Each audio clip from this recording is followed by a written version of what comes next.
Bonjour à toutes, bonjour à tous. Donc, je suis Pearl Moret, donc, effectivement docteur en sociologie et à terre à l'Université d'Aix-Marseille.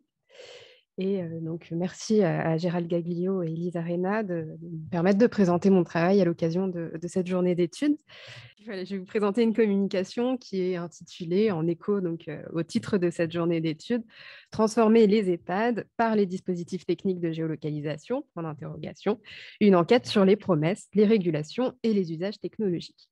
Donc, cette communication, elle est issue de mon travail de thèse de sociologie, donc, que j'ai soutenu fin 2020, donc l'année dernière, sous la direction conjointe de Catherine Le Gallès et de Marc Bessin.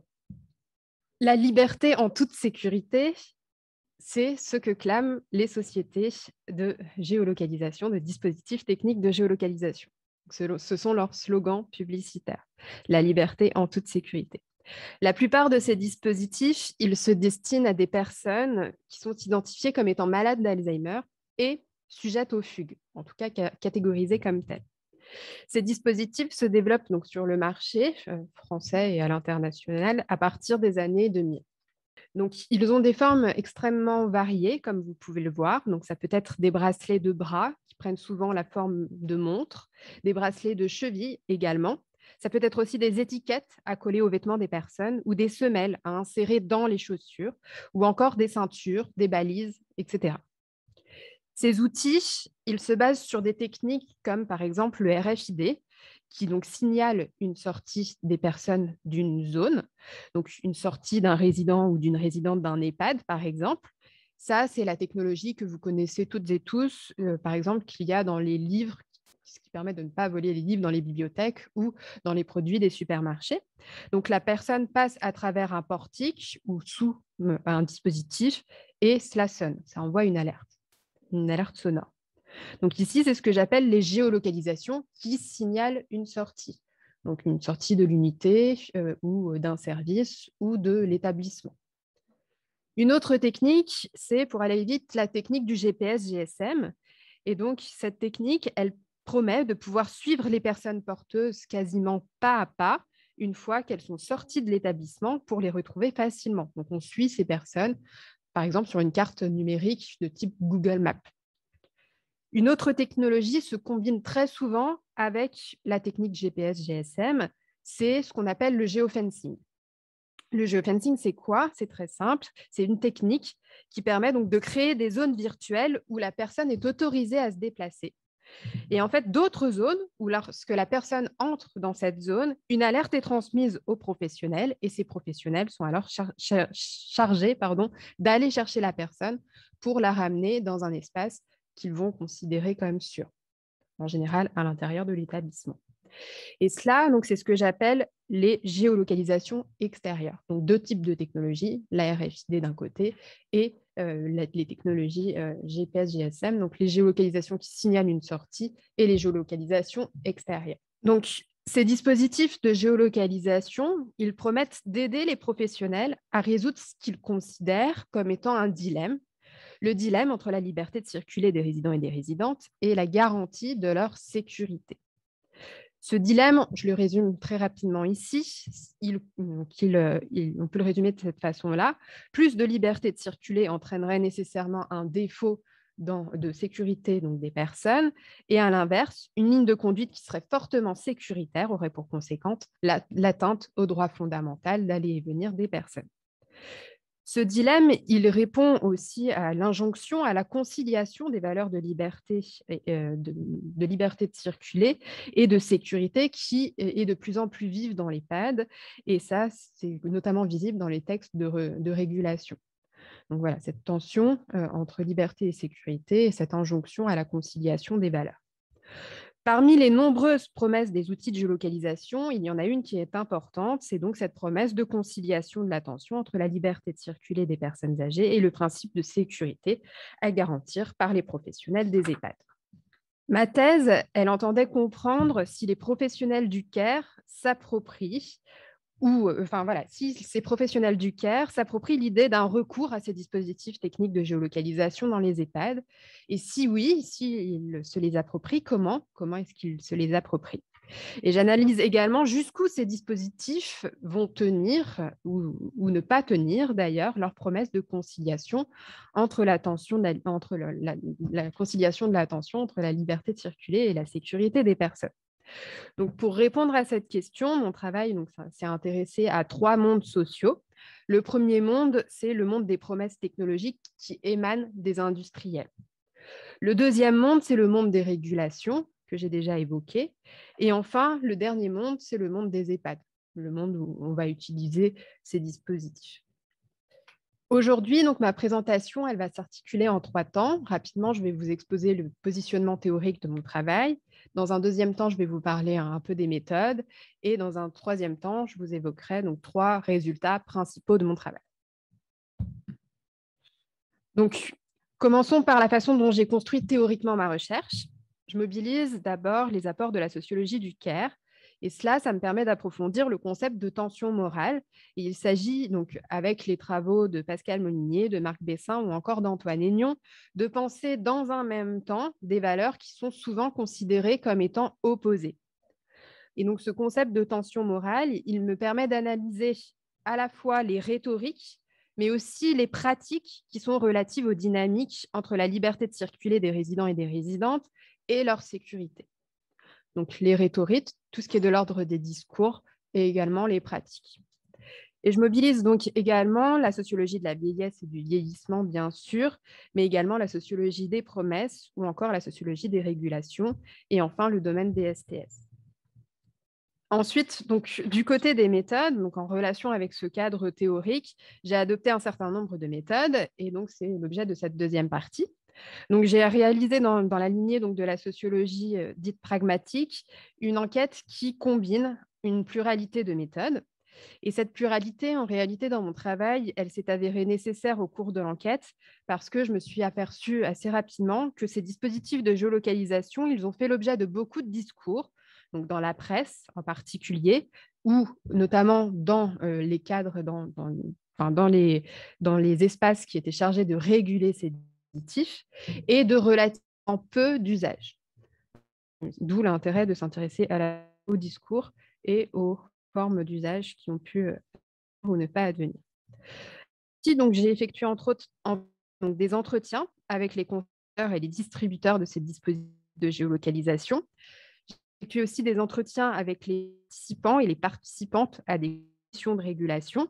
Et j'ai effectué des entretiens avec les professionnels, les proches et certains résidents. Également, donc, réalisé des observations pendant 3 mois dans un EHPAD, que j'ai renommé Boisier en 2016, là, donc bien avant la crise Covid. Par ailleurs, j'ai récolté donc des supports publicitaires qui sont issus de ces sociétés d'utilisation et j'ai constitué 3 types de corpus de texte, donc un corpus d'articles de presse, un corpus de texte de régulation et un corpus de mémoire de directeurs d'EHPAD. Donc voilà, je passe à la présentation de mes 3 principaux résultats. Puisque voilà, donc ce cadre théorique que je vous ai présenté, les méthodes que je vous ai également présentées, ça m'a permis donc d'arriver à ces 3 résultats-là. Donc, le premier résultat a trait aux promesses des dispositifs techniques de géolocalisation. Ici, j'ai dégagé 4 principales promesses. La première promesse que j'ai mis en évidence, c'est celle qui est relative aux circulations. C'est-à-dire que certains dispositifs se situent plus du côté de la promesse de liberté de circuler pour les personnes porteuses, comme c'est le cas des dispositifs de géolocalisation extérieure, GPS. Donc, c'est plus rattaché à un certain type de technologie. D'autres se situent plus du côté de la promesse de sécurité pour ces mêmes personnes, comme c'est le cas des dispositifs signalant une sortie, les dispositifs RFID. Mais ici, comme je vous le disais en introduction, notamment à travers ce slogan « La liberté en toute sécurité », tous les dispositifs, quels qu'ils soient, ont une promesse de conciliation à un moment ou à un autre de ces 2 valeurs. Comme si, en fait, c'était impensable de penser la liberté sans faire mention de la sécurité et inversement, de faire mention de la sécurité sans à un moment contrebalancer avec la question des droits des personnes. Voilà, on est dans une société où il faut concilier ces 2 injonctions a priori contradictoires. La deuxième promesse a trait au care technique. ce que j'ai appelé le CARE technique. Donc, je montre que les sociétés de géolocalisation promettent une présence technique personnifiée aux personnes porteuses. Un compagnon, selon la société Tunstall. Ou alors, pour la société d'Euro, leur smartphone mini donc serait un smartphone mini avec un grand cœur. Certaines sociétés de géolocalisation promettent également une certaine présence, mais une présence qui serait plus une présence mystique aux personnes porteuses. Par exemple, le bracelet Blueguard est qualifié comme étant un véritable ange gardien. Donc ça, c'est selon la société Blue Guinea. Un véritable ange gardien, c'est ce que vous pouvez voir sur la diaporama. Cette promesse de care technique, elle n'est pas tournée uniquement vers les personnes âgées, donc une promesse de présence personnifiée ou mystique, mais elle est également tournée vers les proches au domicile ou vers les professionnels en institution. Donc, il s'agirait pour les sociétés de déléguer au dispositif technique une partie du sale boulot, donc en référence à la notion de Hughes, donc une partie du sale boulot, du travail de surveillance et du travail de contrainte, comme ça avait déjà été montré par Lucie le Chevalier-Hurard, qui avait montré comment on déléguait à l'architecture une partie du travail de contrainte et de surveillance. Et là, donc, ça s'applique aussi, voilà, ce que j'ai pu voir, en tout cas dans les rhétoriques des discours de vente de ces sociétés-là. Tout simplement parce que pour les professionnels des EHPAD, ce travail de surveillance des personnes n'est pas ce qu'ils considèrent comme étant le centre de leur travail, comme étant le plus intéressant pour eux. Et donc, les décharger via l'usage de ces dispositifs-là, ça constitue une des promesses des dispositifs. Donc voilà, déléguer au dispositif technique une partie du sale boulot, du travail de contrainte et de surveillance. Il s'agirait également donc d'apporter aux proches et aux professionnels du répit. Donc là, c'est toujours selon la rhétorique présente dans les publicités. Donc voilà, d'apporter aux professionnels du répit. Et ici, elles reprennent donc les sociétés clairement à leur compte la rhétorique des politiques publiques. Donc voilà, on va permettre aux personnes, aux professionnels ou aux proches de souffler et voilà, d'avoir un petit peu de répit grâce à l'usage de ces dispositifs. Ensuite, donc la troisième promesse, c'est une promesse d'efficacité, comme vous pouvez vous en douter, mais que l'on peut décomposer, affiner en 3 modalités. D'abord, c'est une efficacité qui est matérielle. Donc, on garantit une efficacité matérielle, c'est-à-dire qu'on va dire que ces dispositifs sont solides et qu'ils sont étanches, donc qu'ils résistent à l'eau, en tout cas dans une certaine mesure. Ensuite, c'est une efficacité technique qui va être mise en avant. Cette efficacité technique, elle consiste à limiter les risques liés à la perte de connexion ou à développer des stratégies contre la durée limitée de la batterie. Et ça, c'est vrai en particulier pour les dispositifs de géolocalisation extérieure GPS. Enfin, c'est une efficacité en termes de plus-value des dispositifs, en particulier de plus-value par rapport à un accompagnement qui serait uniquement humain. Et donc ici, cette plus-value, elle se baserait sur une promesse de continuité temporelle d'abord, de systématisation et d'instantanéité des alarmes qui sont émises pour prévenir des fugues des personnes. Donc on a ces 3 modalités-là qui vont être mises en avant dans les publicités. La continuité temporelle, en fait, la technologie, elle est censée être tout le temps portée par la personne. Et cette continuité temporelle, elle est aussi perçue et décrite comme étant rassurante pour les professionnels. Systématique, donc ça, c'est le fait que les alarmes, elles sont, en tout cas selon les promesses, voilà, censées advenir tout le temps, au bon moment. Et d'instantanéité, c'est-à-dire que ces alarmes, elles adviennent donc tout de suite, au bon moment et tout le temps. Enfin, il y a une 4e promesse sur laquelle je ne vais pas trop m'étendre. On a écrit un papier avec Louis Braverman sur cette question-là de la désinstitutionnalisation par les dispositifs techniques, lui travaillant sur la téléassistance dans le cadre d'une expérimentation dite EHPAD hors les murs, donc en région parisienne. Et cette promesse de désinstitutionnalisation avec les dispositifs techniques, elle correspond à domicile, donc à une promesse de maintien à domicile. Donc, vous allez acheter ces dispositifs, ça va vous permettre de rester un petit peu plus longtemps chez vous. Et en institution, là, ce qui va être davantage mis en avant, c'est cette promesse d'humanisation de l'accompagnement qui est proposée donc, via l'accroissement du respect des droits et des libertés des personnes. Et ici, ça fait essentiellement référence à la liberté d'aller et venir. Voilà. Donc ça, c'était donc pour les 4 formes de promesses que j'ai pu mettre en évidence relatives à ces dispositifs techniques de géolocalisation. Ce premier résultat, il peut laisser transparaître un certain nombre de choses. D'abord, que les dispositifs techniques de géolocalisation peuvent être utilisés pour des raisons sécuritaires, donc, ce qui laisse donc aussi planer quand même un certain spectre du contrôle ou de la contrainte avec ou par les dispositifs techniques.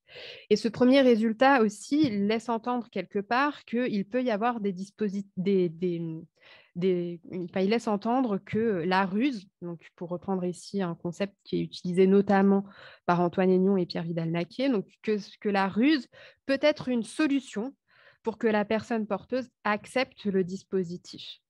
Donc, j'ai montré que la ruse la plus souvent décrite par les industriels donc dans leur communication, c'est de faire passer les dispositifs de géolocalisation pour de simples montres, en tout cas pour celles qui peuvent à peu près s'y rapporter. Donc, en ce sens, on peut lire donc, ensemble l'extrait que je vous ai mis sur le diaporama. Donc, en entretien, Aurélie Mathurin, qui travaille pour une société de géolocalisation extérieure, elle me dit, donc, sur l'écran du bracelet, ça marque l'heure. Ça permet de faire passer ça comme une montre. Bon, certaines personnes ne sont pas dupes et disent « mais qu'est-ce que c'est que ce gros machin? J'ai déjà ma montre, j'en ai pas besoin. » Donc ça fera partie des prochaines questions, mais normalement, on explique ce que c'est. Les familles et les aidants professionnels expliquent ce que c'est. C'est une montre pour que vous vous retrouviez lorsque vous êtes perdu, etc., que vous n'arrivez pas à rentrer à la maison. Et il y en a, donc des professionnels ou des proches, il y en a parce qu'il y a du refus ou parce qu'ils craignent qu'il va y avoir du refus, détournent un peu la vérité, ne disent pas que c'est un système de géolocalisation en expliquant juste que c'est une montre. C'est une montre moderne, tout ça, machin, c'est génial. Et d'autres disent que c'est un appareil, attention, un appareil pour le cœur ou n'importe quoi pour essayer de dépasser le refus de la personne opposante. Donc, ici, on est sur ces stratégies donc, de ruse pour faire accepter le dispositif aux personnes qui sont visibles donc, à la fois dans les rhétoriques publicitaires et aussi dans les discours des personnes chargées de vendre ces dispositifs. Une autre ruse est visible donc, dans une publicité de la société Salvapeur. Elle montre comment Michel, 49 ans, qui s'est illustré, place le bracelet la nuit sur Gérard, résident d'un EHPAD de Nantes, lorsque celui-ci dort. Donc voilà, des pratiques décrites dans les publicités qui remettent aussi en cause le principe du consentement des personnes porteuses. Enfin, donc ce premier résultat de l'ordre des promesses interroge également sur à qui profite réellement le dispositif. Est-ce qu'ils sont utilisés donc, au bénéfice des droits et des libertés des personnes porteuses ou est-ce qu'ils sont au bénéfice des personnes qui les accompagnent? C'est pourquoi, donc, dans une autre partie de mon travail, je m'intéressais aux textes de régulation des géolocalisations qui ont été produits entre 2004 et 2020. Il y a eu d'autres textes depuis, mais ça n'a pas changé fondamentalement ce que je vais vous dire sur ces questions-là. Donc ici, rapidement, ce que j'appelle régulation, c'est l'ensemble des textes qui définissent des normes, des règles pour encadrer les pratiques. Donc ça peut être des textes de loi, mais dans le cas des géolocalisations, c'est plutôt des textes de droit dits souples. Donc voilà, le droit souple, c'est toutes ces règles non contraignantes comme les guides éthiques, les recommandations de bonnes pratiques ou les conférences de consensus, par exemple. Donc ça m'a permis de dégager 3 points. D'abord, que la question des droits des personnes traverse les 3 premières séquences que j'ai pu étudier. Donc, la première séquence que j'ai pu étudier a trait aux droits des personnes atteintes de la maladie d'Alzheimer. Ensuite, donc temporellement, c'était la question des droits à la protection des données personnelles, qui a mis sur le devant de la scène un besoin de régulation de ces dispositifs.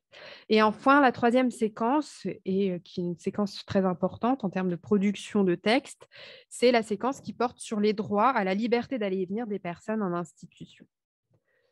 Donc, dans ces trois séquences, la plupart des textes rappellent le respect des droits à la liberté d'aller et venir, dans un premier temps. Et puis, dans un deuxième temps, ils vont recommander cette fameuse conciliation des valeurs de liberté et de sécurité. Et puis, très souvent, dans un dernier temps, ils vont organiser des entraves qualifiées d'exceptionnelles à cette liberté d'aller et venir. Donc, tout ça, très souvent, un peu tout mélangé. Dans mon corpus, il y a un texte qui fait un peu exception à cette manière de faire, qui a une assise plus sécuritaire, mais c'est un texte sur 25 et qui advient dans un contexte un peu particulier. Ensuite, donc, je me suis intéressée au Comité national de la bientraitance et des droits pour les personnes âgées et handicapées, donc, qui est un comité, donc le CNBD. Et donc, l'étude de ce comité m'a permis de comprendre les controverses qui se cristallisent autour de trois groupes, donc des groupes qui ont essayé de négocier ensemble des règles de bonne pratique de l'usage de ces dispositifs. Il y a un premier groupe que j'ai appelé les garants et les garantes de la liberté d'aller et venir, donc qui vont rappeler que voilà, il faut défendre ce droit fondamental. Un autre groupe qui s'oppose au premier et que j'ai appelé les défenseurs et les défenseuses d'un équilibre entre liberté et sécurité. Et enfin, les industriels qui sont souvent présents dans les espaces de régulation, donc qui constituent le troisième groupe et qui sont portés par des intérêts pratiques de vente, vous vous en doutez, et qui sont des observateurs plutôt distanciés donc, de ce débat éthique voilà, en lien avec la liberté, sécurité et comment est-ce qu'on articule ces deux valeurs.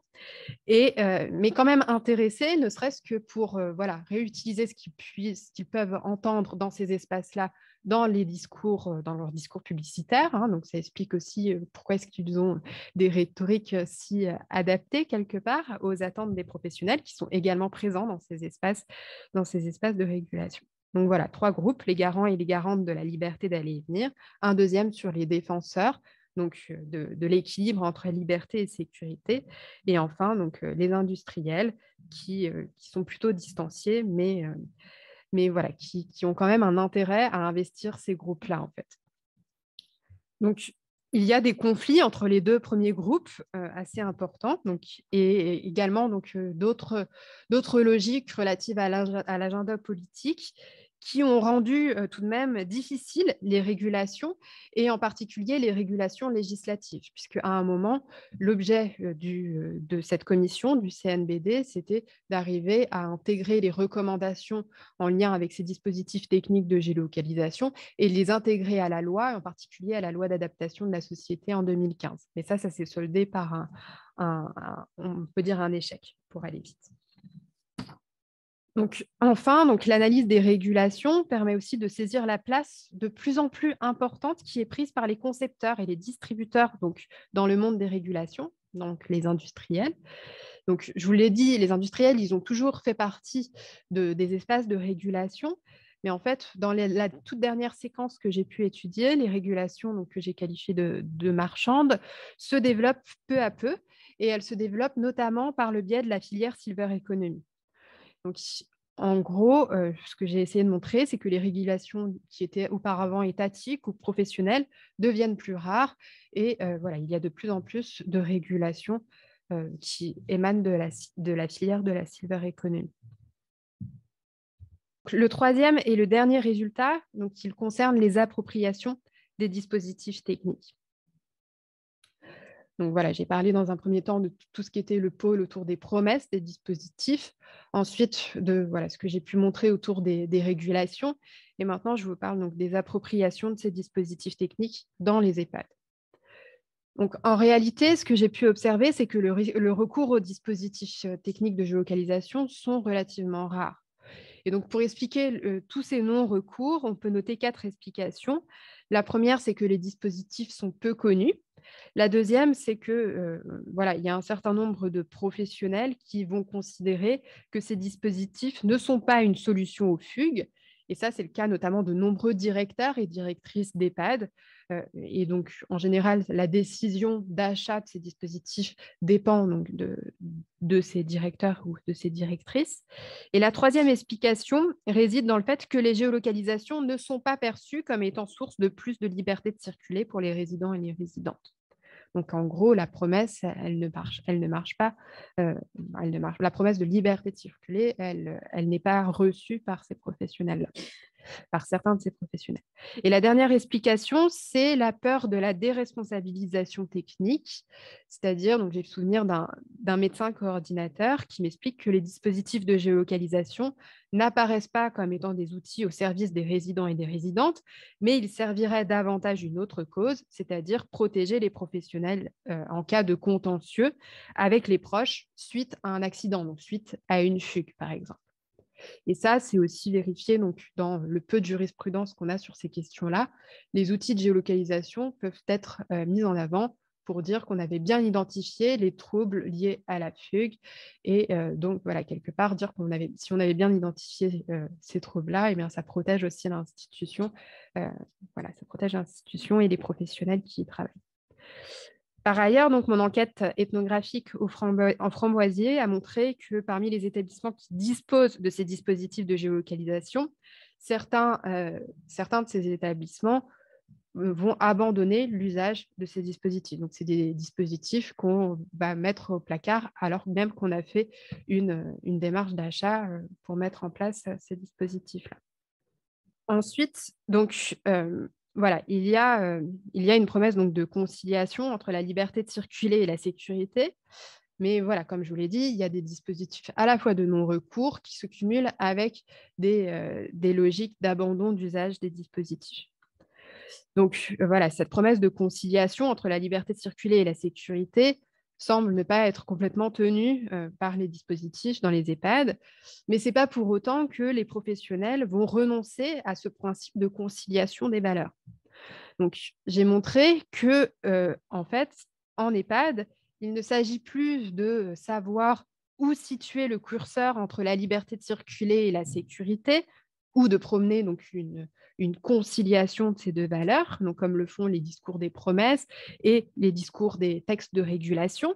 Mais en fait, il s'agit en EHPAD de montrer que les impératifs de liberté et de sécurité sont travaillés par les professionnels de ces institutions pour être conciliés. Donc, il y a un travail de conciliation des valeurs qui se fait donc, non pas avec les dispositifs techniques de géolocalisation, mais d'une autre manière. Et donc, je vais vous citer l'un des outils que j'ai pu ethnographier, qui est donc le dispositif le dispositif du SAS. Donc, le dispositif du SAS, c'est quoi? Donc, c'est par exemple ce SAS d'entrée. Donc, j'ai montré donc, que ce SAS d'entrée, c'est un dispositif qui est hybride. Et donc, il est à la fois matériel. Donc, effectivement, dans le SAS d'entrée, on a ces deux portes coulissantes. Donc, dans les pads que j'ai ethnographiées, voilà, deux portes coulissantes vitrées. Ensuite, c'est un dispositif qui est humain, puisque dans cet espace-là, ou à côté, enfin, juste derrière, on a la présence des agents d'accueil et des veilleurs de nuit, mais aussi donc, des autres professionnels et des proches qui peuvent y évoluer. Également, une présence technique, puisque c'est à cet endroit qu'on observe donc, des digicodes qui sont là, et également des caméras de surveillance ou de protection, en fonction du type de qualificatifs qu'on peut employer. Et enfin, donc, c'est à cet endroit qu'on réalise toute une traçabilité, à la fois écrite et orale, pour laisser sortir les résidents ou ne pas les laisser sortir, et surtout surveiller leur retour. Donc, surveiller avec qui ils sortent, s'ils ont le droit de sortir, etc., ou s'ils ont le droit de sortir seuls. Donc, en plus d'être un dispositif hybride, j'ai montré donc, que c'était un dispositif qui était travaillé pour être le plus souple possible ou le plus mou, pour employer les termes d'Olivier Razac. Donc, le dispositif du SAS, il organise les restrictions à la liberté de circuler des résidents et des résidentes, tout en essayant de la rendre la plus insensible possible. Et ça, c'est le travail des professionnels et en particulier des agents et des agentes d'accueil, mais pas seulement. Donc, le SAS, il essaye d'organiser au maximum, donc malgré un dispositif qui est dur et solide, les digicodes, ça ferme les portes, mais il y a tout un dispositif qui va être organisé pour essayer d'ouvrir au maximum, en tout cas selon les professionnels, selon ce qui est possible pour les professionnels. Donc, je vais aller un peu plus vite pour pouvoir finir dans les temps, mais j'ai montré que ce registre de la conciliation des valeurs, il n'est pas toujours tenable et qu'il y a un certain nombre de situations spécifiques où le travail de conciliation n'est plus possible, en particulier en cas d'accident ou en cas de crise. Et donc, dans ces cas-là, c'est un autre régime qui va l'emporter. On ne va plus pouvoir réaliser ce travail de conciliation, mais c'est le régime de la responsabilité humaine qui va s'imposer. J'ai montré ça à partir d'un cas qui est l'étude de la fugue de Monsieur Pierre Audace, donc à l'EHPAD Les Framboisiers. Après le temps de l'urgence, où on recherche donc, le résident pendant 48 heures, et on le retrouve in fine, va s'enclencher donc une recherche de la personne responsable. Et ici, dans ce cas-là, la personne qui est jugée responsable de la fugue, c'est la cuisinière. Et donc, la directrice va souhaiter je vous passe les détails sur pourquoi est-ce qu'elle est jugée responsable, mais la directrice va souhaiter donc une sanction à l'encontre de cette cuisinière et elle va souhaiter donc qu'elle quitte l'établissement. Ici, donc, la cuisinière est jugée par la direction comme étant responsable de la fugue. La responsabilité donc, de la directrice est aussi engagée. Donc, il tombe à la directrice de tout mettre en œuvre pour que ce qu'elle qualifie comme étant, ce qui est qualifié par l'ARS comme étant cette terminologie, voilà, mettre en œuvre pour que cet événement indésirable grave ne se reproduise plus. Il s'agit donc pour la directrice d'organiser des mesures correctrices, tout en organisant le retour des principes de conciliation de la liberté avec la sécurité. Donc, ça veut dire qu'en fait, elle va devoir mettre en œuvre un certain nombre de mesures qui va prendre en compte le fait qu'il y a eu une fugue. Et donc, pour ces mesures-là, elles peuvent être sécuritaires, donc mettre des alarmes, mettre des difficodes là où il n'y en avait pas. Et en même temps, elle sait qu'il va falloir retourner à ce principe de conciliation liberté-sécurité qui est prôné dans tous les textes de bonne pratique. Voilà. Donc, l'équation, vous le comprenez, elle est extrêmement délicate et il y a bon nombre de directeurs et de directrices, quand je les vois en entretien, qui ressentent un sentiment de solitude face à ce qu'ils perçoivent comme étant des dilemmes. Donc, ils se sentent seuls face à ces arbitrages moraux complexes entre la liberté de circuler et la sécurité des résidents et des résidentes. Je conclus.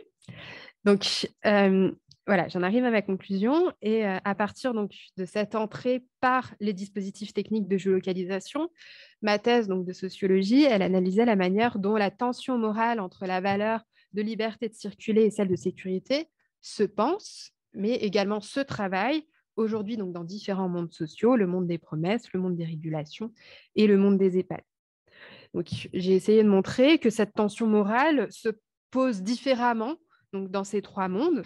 Donc, la liberté en toute sécurité, pour aller vite, du côté du monde des professionnels, des industriels, pardon. Le respect donc, du droit fondamental à la liberté d'aller et venir, tout en recommandant cette conciliation, liberté-sécurité, tout en mettant en œuvre donc, des exceptions au respect de la liberté d'aller et venir donc, dans le monde des régulations, donc quelque chose d'assez complexe du côté de ce monde-là. Et enfin, donc, une construction rhétorique en termes de dilemme professionnel dans les EHPAD, de la tension liberté-sécurité. Et donc, voilà, il y a des pratiques aussi concrètes, un travail de la conciliation qui va bien au-delà du recours à ces dispositifs techniques de géolocalisation. Ce que j'ai peut-être moins montré aujourd'hui, c'est comment ces trois mondes interagissent et s'influencent les uns les autres assez largement. Pour aller vite, par exemple, le monde des promesses a un impact sur le monde des régulations.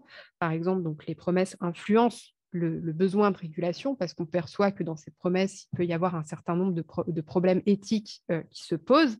Réciproquement, les régulations influencent les promesses, puisque voilà, les industriels, comme je vous l'ai dit, sont présents dans ces espaces de régulation. Les régulations influencent également le monde des EHPAD, puisque les régulations sont censées être quand même destinées au monde des EHPAD, même si je ne l'ai pas trop dit aujourd'hui, mais ils connaissent assez peu, les professionnels, toutes ces normes autour des dispositifs de géolocalisation. Et les représentants aussi des EHPAD sont présents dans l'espace des régulations. Et enfin, et je terminerai là-dessus, donc sur les liens entre promesses et EHPAD. Donc, les promesses répondent à des attentes dans les EHPAD.